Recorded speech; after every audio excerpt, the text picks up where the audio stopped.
киҳо аз тоҷикистон ба русия сафар карда метавонанд? ҳатман то охири видео бо мо ҳамроҳ бошед ва аз ин маълумот бехабар намонед.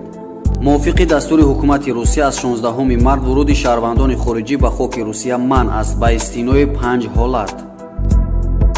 якум ҳолат: шахсоне ки венже ва ё санади иқомати доимӣ дар русияро доранд, вале шахсоне ки бо ин санад баъди 16 марти соли 2020 ба тоҷикистон омадаанд, бо парвози чартерӣ ба русия сафар карда наметавонанд. онҳое ки венже доранд ва ё аз ин пештар омада буданд, метавонанд сафар кунанд ба русия. дуюм ҳолат: шахсоне ки ширкаткунандаи барномаи кӯчбандӣ ва ё переселение ба забони русӣ ҳастанд ва ҳамчунин аъзои оилаи онҳо ба парвозҳои чартерӣ аз тоҷикистон ба русия роҳ дода мешаванд. сеюм ҳолат: агар ҳамсар, фарзанд ва ё падару модари шахс шаҳрванди русия бошад, мусофир бояд дар ин бора ҳуҷҷати тасдиқкунандаро пешниҳод кунад ва ба русия сафар кунад.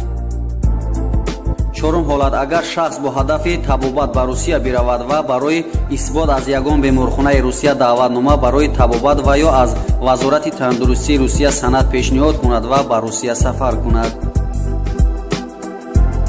панҷум ҳолат: агар шахси наздик аз ҷумла ҳамсар, волидон ва ё фарзанди шахс дар русия бемор асту ва ӯ ба парасторӣ ниёз дорад, ин қабл афрод ҳам бо пешниҳоди ҳуҷҷатҳои зарурӣ метавонанд вориди русия шаванд. тамошобинони гиромӣ, агар видеои имрӯзаи мо барои шумо маъқул шуда бошад, ҳатман дар видеои мо лайк монед ва видеоро барои дӯстонатон дар имо одноклассик фаъдилиса кунед.